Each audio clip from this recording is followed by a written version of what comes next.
Hello guys, do you hear me? Do you have my voice completely?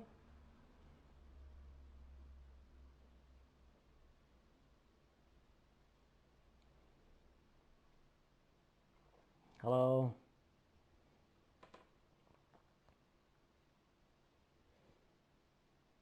Okay.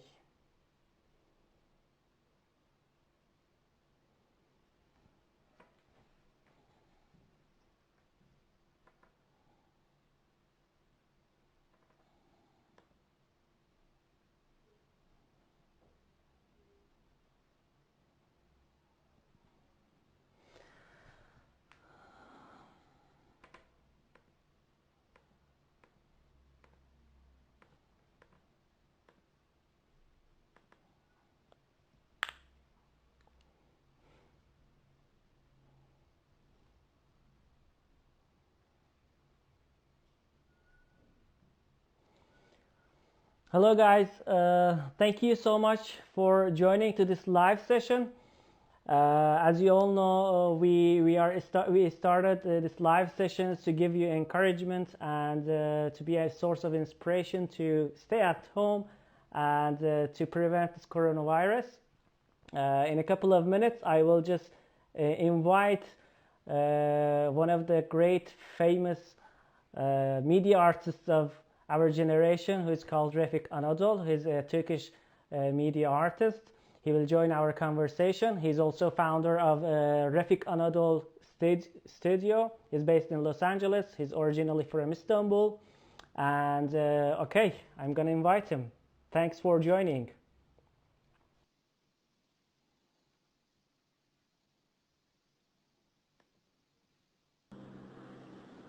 Hello. Hey, hello, Hamid. Hello, Refik. How are you? Wonderful, and you? Thank you so much. Thank you. Appreciate it. Thanks for accepting our invitation. It's been an You're honor welcome. to speak with you. Same here. Thank you, thank you, thank you. The mic is yours if you want to say hello to our followers. Yes. The mic is yours. Yeah, hello, everyone. I'm so glad to be here. It is a meaningful platform where the architecture parametrically discussed and shared. So I'm happy to be here. I'm not an architect, but I am in love with architecture. So that's why I'm honored to be here in the context of architecture to share. Thank you. Thank you. I appreciate that. So I would like to go directly to start our interview. So would you please tell us a little bit about yourself to our followers, the things that we cannot find on online on media? Who is Refik? Who is Refik? Not the media artist Refik. Okay. Yes, so I'm Refik. I do enjoy research. I do enjoy imagination. I am right now living with my wife here in Los Angeles, originally from Istanbul, Turkey, which the source of life, the inspiration, I guess, where I born and my culture. But then later on, of course, I learned that the world is bigger than where I live, and then I understand that being human in the 21st century is bigger than what my culture is, and I learn about the culture in general, and then the whole thing starts to unfold. Then the humanity, then the earth, then the hopefully universe. Yeah, you're originally from Istanbul. You're born in Istanbul, right? Yes. Yes. And till 2011, you lived in here, or? Correct. 2011, 2012. Sorry, I was in Istanbul and got my degree in visual communication design, and got my first Master of Fine Arts degree in the same department as well. And then I was super interested in embedding media arts into architecture back in like my undergrads, and I was looking for ways of going like follow the path. But I was specifically more inspired by the public space and public art in the context of media architecture, and specifically understand how to transform my knowledge and experience, inspired from architecture, of course, and as inspired from the space as a whole, and more, I think, became a special thinker and designer than just becoming an architect. And then I thought that maybe the architecting time and space is also inspiring. So that's how I think merged this universe. So can you discuss a little bit about the journey of becoming a media artist, generally an artist? Yes, I think the truly the feeling of I am an artist, I want to be an artist, started like maybe honestly way in my like childhood. I was pretty sure that I would love to be a creative mind, but I was not super well aware of like the tools and the ideas. I mean, I was enjoying Right. the power of imagination. I was enjoying the speculating an idea in life. And I also many times enjoy philosophical depth of dialogues with my friends and colleagues and families. But I was not 100 sure how to express these outputs. And then, especially in my undergrad years in Istanbul, thanks to the colleagues and the professors who have been pushing those imagination and the boundaries of my and my colleagues' mind, that really pushed me to the next level of imagination in my life. But honestly, to be truly feel artist, that I found that I worked for like 2010 with my best friends. We had a design studio in Istanbul called Antelope. And around those days, I felt that the commercial world is not the world I am inspired. I was not inclined by imagining for brands, or I wasn't inclined by doing things for with certain shapes. I was more inspired myself as an input to my imagination and find the depth. So then eventually, I think I thought that that path is called being an artist. But I also found that how hard it is. So that's Yes. why I got my second MFA from UCLA Design Media Arts Department, where I met with Greg Lynn, Tom Main, Frank Gehry. Simply, I Legends.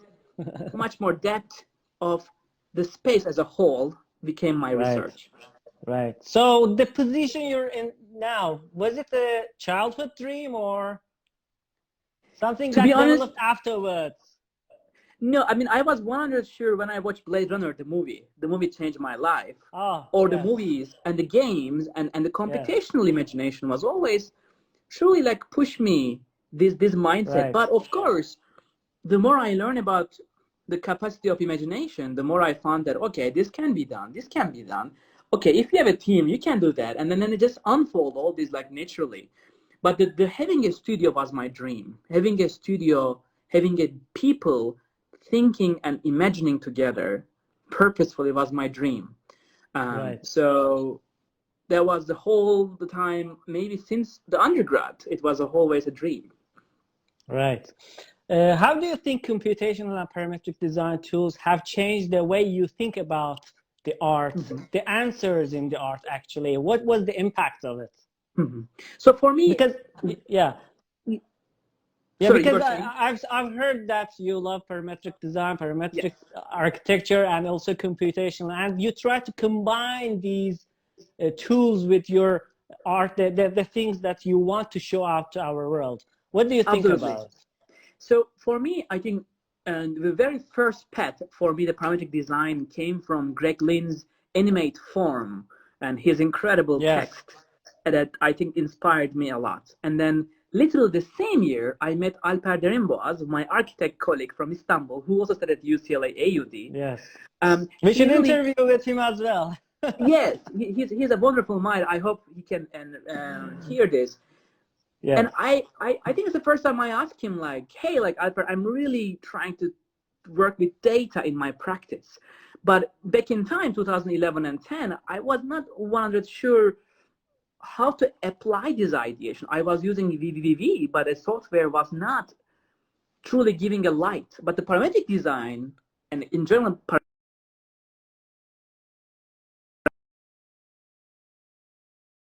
is a context, right?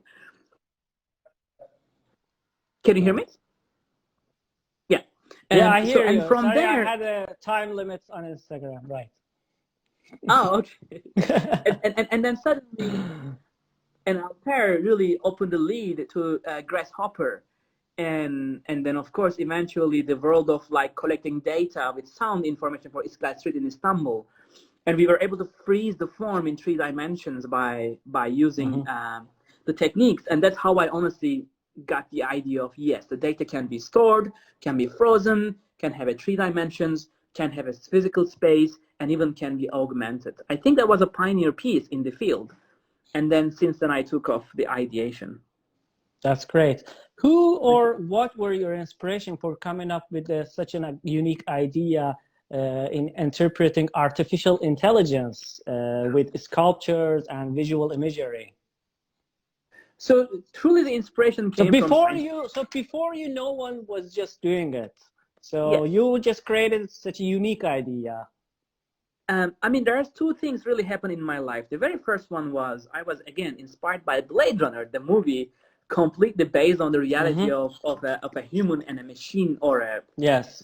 however you call it, new entities, let's say. Right. From there, I was 100 sure that I was inspired by this dialogue, but I wasn't inspired just the AI. I was not inspired by just the human. The dialogue between machine and human was a huge inspiration. And then 2016, I was very fortunate to work with one of the first artist residencies at Google. Henrik McDouble, the AI curator, invited me to work with Mike Taika, who is another AI engineer. And back in time, 2016, having a residency at Google to Right. dream, it was like a huge dream for me.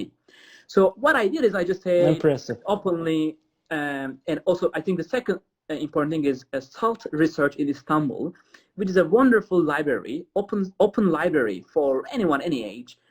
And the director of the program, Vasif Kortan, also curator, he challenged me to go beyond just data, beyond just numbers. And they were in the library, and I was inspired by human knowledge. And I had this opportunity to work with AI. And I say, what will be the future of a library? What will be the future of a physical world of like knowledge? And since then, Yes. that I became kind of inspired by AI, and I try to like use human consciousness as an inspiration. Right. I can say. I remember your first videos, which we started to discuss on Instagram as well. And were those the first points that you were dealing with AI and imagery visual, these True. things that you come up with at the end?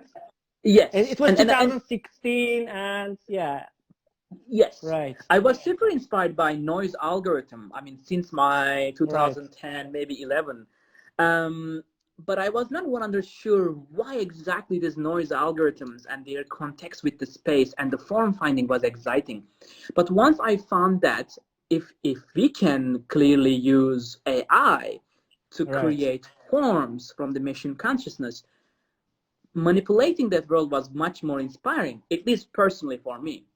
And around those days, I was looking ways of doing that while we were discussing back in like even 3-4 years ago, right? Yeah, 4 years So, ago. yeah, it was a wow, A long time. A long time. Yeah, how long does it take to create mesmerizing work, like say the one you did for Frank Gehry's work in concert hall? You've used like 42 large-scale projectors, I think. I assume, yeah, with 50K video quality. That's insane. And that's actually yeah. How does it take normally for works to these kind of projects? And do you fit into the budget or exceed the budget normally? so very openly again, that project is a non-profit project, meaning LA Philharmonic is a non-profit organization in Los Angeles, Yes. and the building represents a public building. So the project was a gift to the city of Los Angeles. So it was not like an egocentric, fancy sculpture in public space. It was a piece for everyone, any age and any background. That was very meaningful. And most importantly for me, the Frank Gehry, a hero, who is canvas and space inspired people for many years. Exactly. And city is it's a kind of an Eiffel Tower for Los Angeles, right? It's a cultural beacon. So and plus it was LA Field's 100 years. It is a huge birthday cake that has to be transformed into a meaningful canvas. So the project took, first of all, I imagined the idea back in 2014, 5 years ago, 4 years before the event. But it couldn't happen because the project was bigger than the budget, the reality, and many things. But then over the time, LA Phil and the Frank Gehry decided to make this project happen because they think that is the best way to celebrate the 100 years. So the Frank Gehry has any part to decide as well? Yes. Frank Gehry is heavily included in many LA Phil projects when it's public. Wow. He has a very heavy voice, and he pretty goes every single concert if he can. So he's a really, truly music lover. He's a lover of the space itself. Yes. So I was super inspired when I learned he's into it. And then, of course, the dialogues, and then sharing the visuals with him, getting his blessings. And also, anyway, but the project was a hugely heavily, our studio's heavy loaded piece. And like we put our enormous time and heart, not only just code or just Yes. computation. Yes. So it took like a significant amount of time, and we get an enormous sponsorship from the local companies and the people put those projectors together. And that was a Impressive. huge thing. Impressive. Impressive. So you worked personally with Frank Gehry as well on this project, or he was Yes. just a observator, or So he was a right? very hands-on person. He was in the dialogue. He was he got like pretty much every deck I shared with Mm-hmm. LA Philharmonic, and then we had a Right. very nice meeting with him. We went through 200 images of every single render and idea, because the piece has 15 minutes long, 3 chapters story, and then he went through every single image. He didn't like only 2 of them, and he liked 198 of them. It's a good number. I mean, one Right. percent error rate of Error Frank rate. Gehry is a good number, I think, Exactly. Exactly. because we know his reaction to Yeah. inauthentic. Yeah. Exactly. What are the real challenges for forming data sculptures and machine hallucinations in any project? Maybe what was the biggest challenge? To be honest, my mental challenge and the physical challenge and the visual challenge are so different. Okay. The mental challenge is why do we use this technology? But the physical challenge is how do we store this big data? Because imagine for New York, we were able to like collect. convincing clients and oh, That's okay. one whole challenge. And also like how you can work with 300 million images, right? For New York, we were able to Wow. get 300 million images, and then you compute this data, you work with this data, store it to just the process that you apply to data before it becomes something is a significant amount of time, which is really the challenge part. And Right. then once it comes in the form of a GAN algorithm or a some machine learning results, let's say, Mm-hmm. then the projects become something exciting because you have a consciousness from machine. I mean, my desire since my childhood, I guess, these memories and dreams are these two like exciting worlds.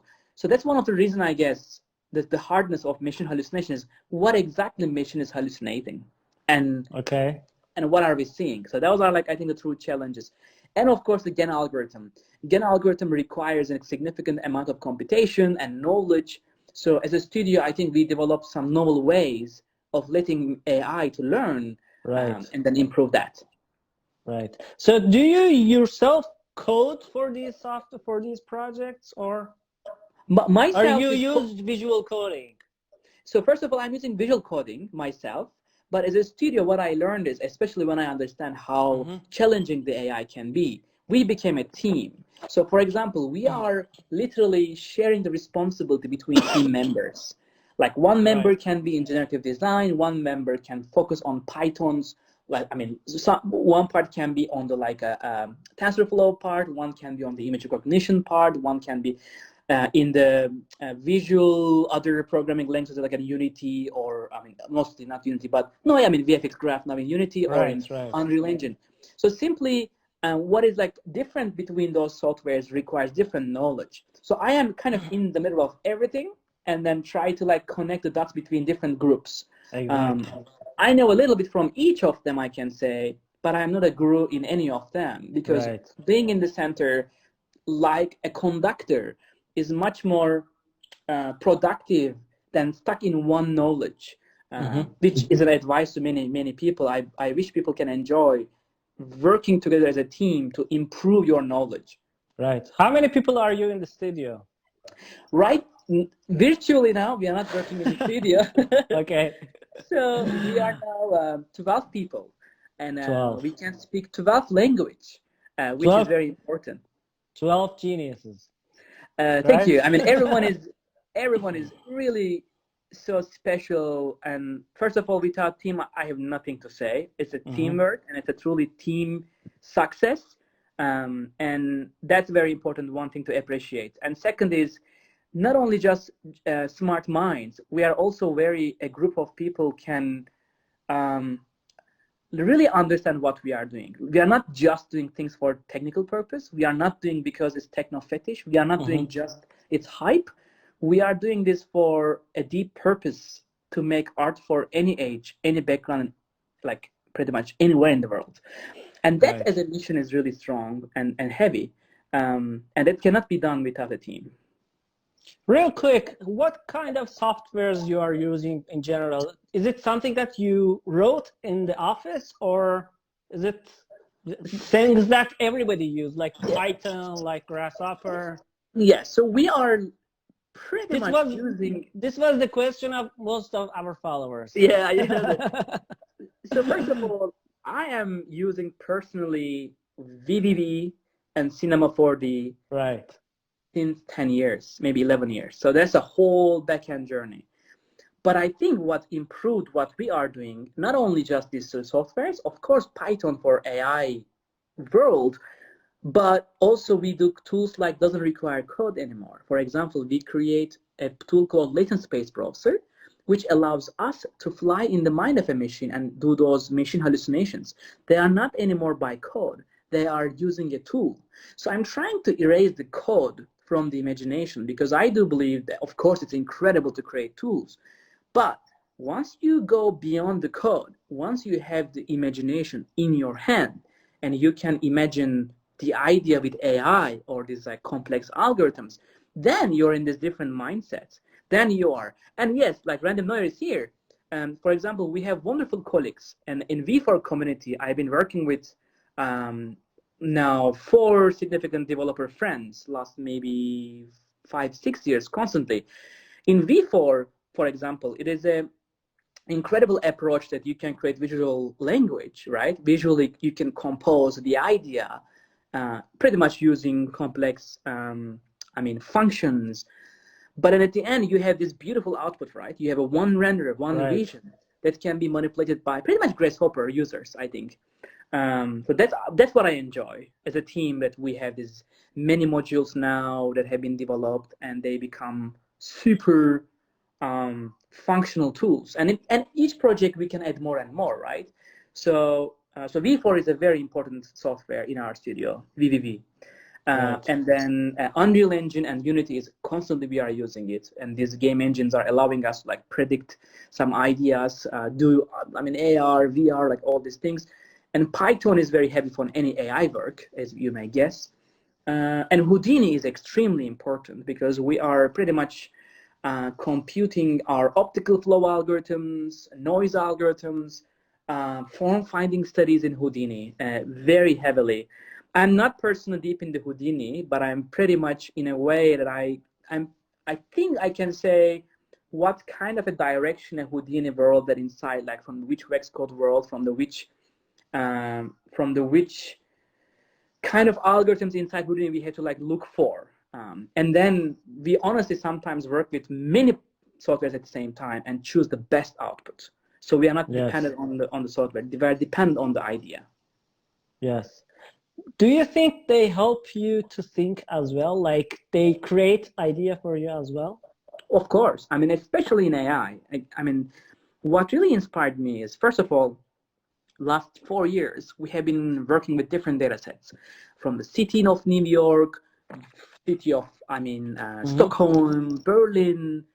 We augmented, for example, in Berlin, an amazing space called Kraftwerk. It's an incredible large space. Or in New York at Artec House, we use Machine Hallucination project and augment the Chelsea market. Brilliant projects, Thank you really. very much. And then those Brilliant. projects are all like space-based, right? Like inspired from the New York, inspired from Berlin. So what inspired me is these data sets and their like reactions. So what inspires me is the city or the data that goes through the neural network and what it comes up. For example, recently we are working with nature dreams, which is, in its heavy days, right?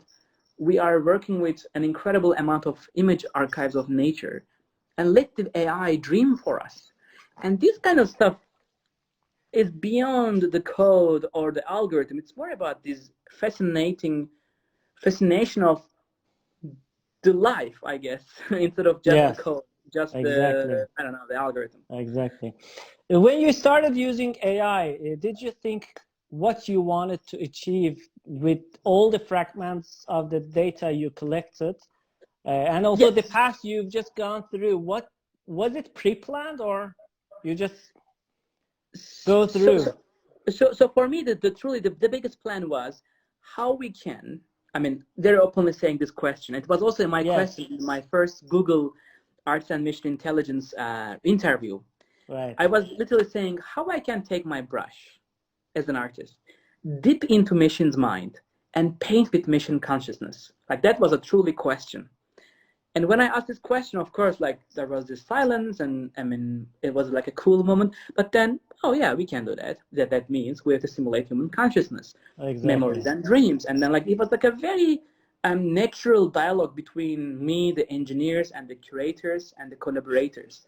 Right. And then it was the starting point. And then the memories and dreams are like specifically, I mean, as I said, the huge inspiration, and then I just added on top of that. And eventually, Mission Hallucinations or Mission Dreams became this new narrative, like a science fiction story. Right. Impressive. When you visited your hometown in Istanbul, in one of your previous interviews, you've mentioned that your uncle has stage 1 Alzheimer's. Do you think your future projects will help and to cure Alzheimer's, or be able to bring back the fragments of the memories with the help of AI? Mm-hmm. I mean, it's a super inspiring question, and very openly saying what is my truly the challenges. Like, first of all, when I learned that moment in my life, it was a very heavy lifting, and then it was a very heavy heart push, and just recognize that basically memories can melt, memories can gone, and Yes. that feeling was something so heavy, but also it was inspiring. I mean, like, all our pains, all our problems, all our things can be a thing. But what I'm learning is, honestly, AI can be a fantastic tool for elder minds who may need to remember. I mean, eventually, Alzheimer research is heavily based on some protein level and deep neurologic research.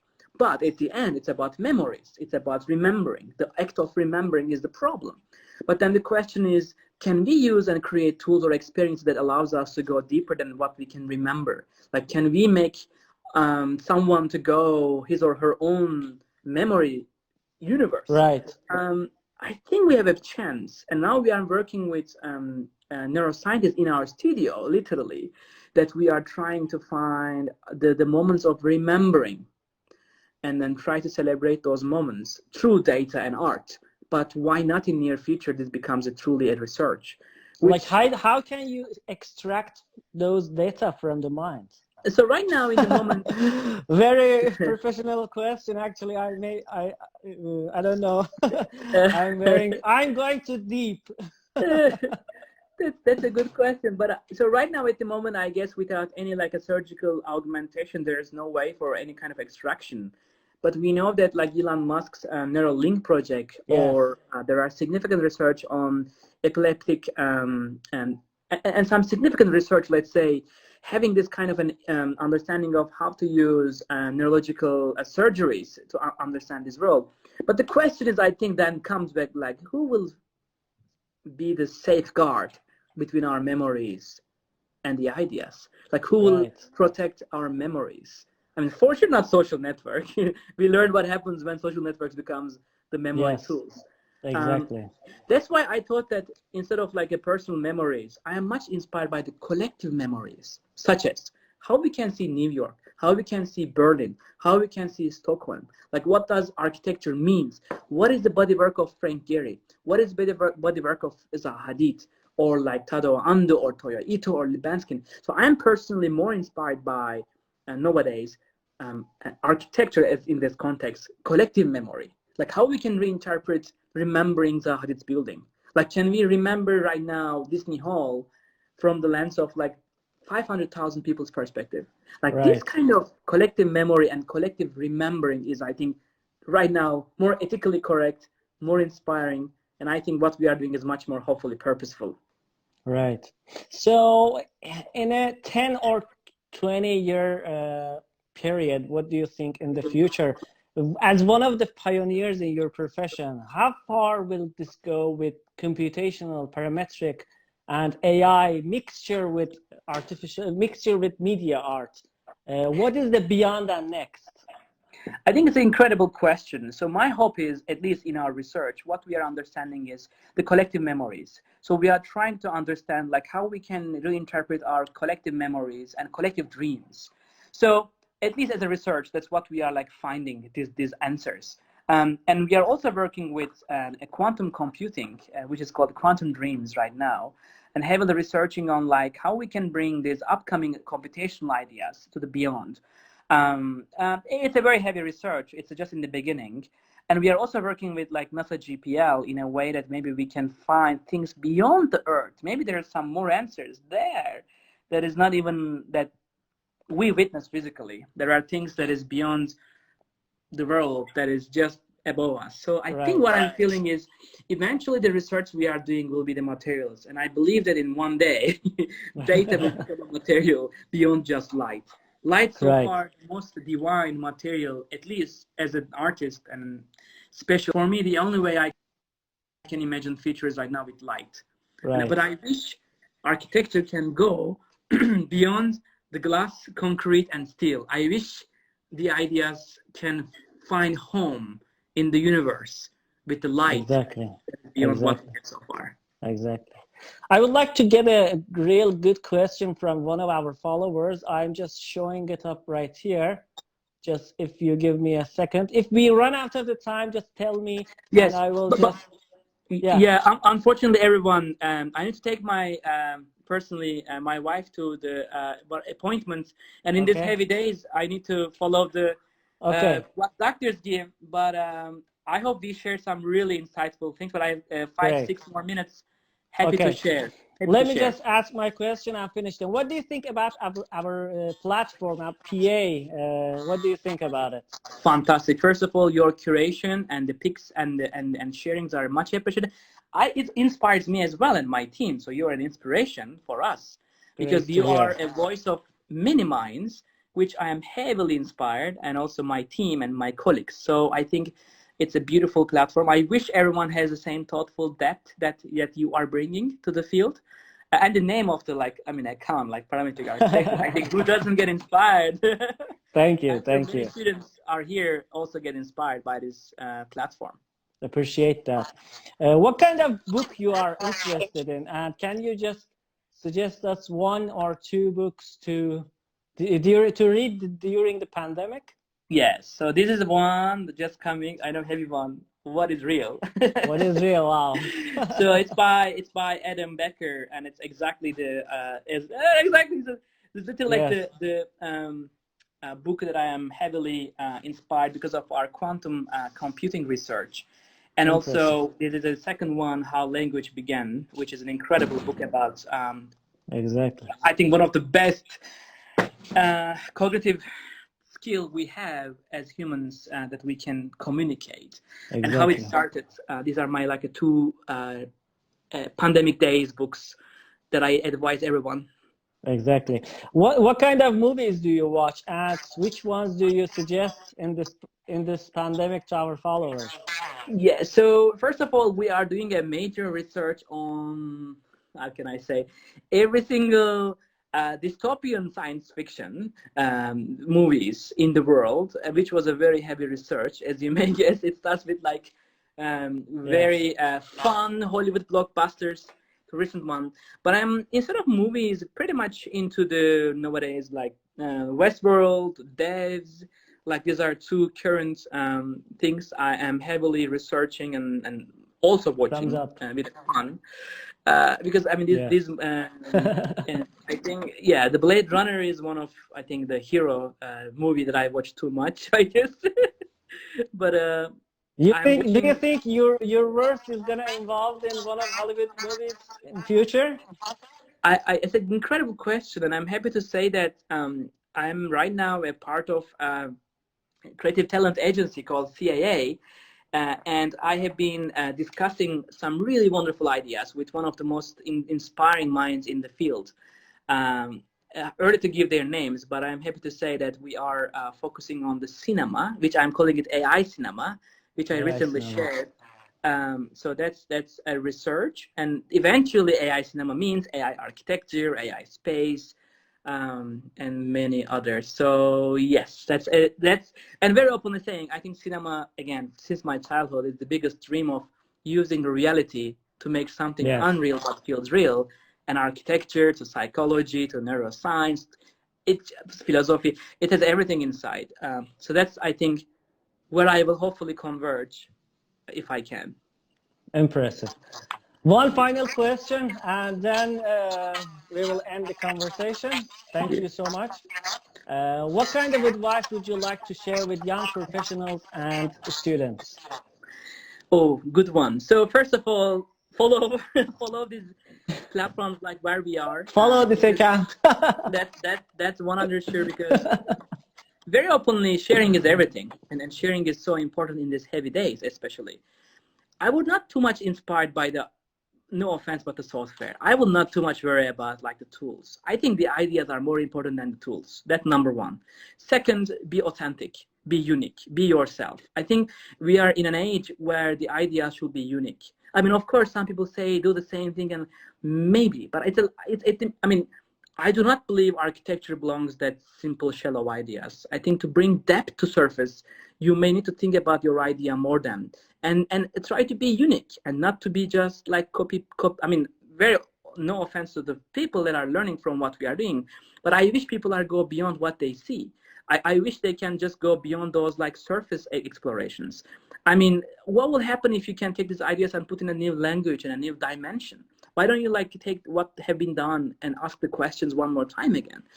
I think these are more important than the boring tools and the algorithms and no offense, but boring cold hardware or software. So let's remember we are humans and remain humans by our depth, not by our tools. So we always have technology. We always had something in our life that we know what is, I mean, exciting. But why do we need that?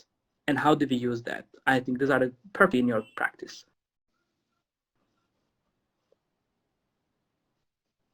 Thank you, Refik. Thanks for accepting our interview request. Thank you. And we're looking forward for your project as well. Do you have any final words to our followers? I mean, thank you so much for sharing in these heavy days. I'm wishing everyone a really healthy and safe days. I do wish that we go back to physical world. I hope that we will hug each other, say hi to each other, and that's more important than anything else right now. And then please, respectfully sharing everyone my best loves, and thank you for all your support and a beautiful world. Much appreciated. Thank you. Thank you. Goodbye. Cheers. Goodbye. Bye-bye to everyone. Cheers. Goodbye. Bye-bye.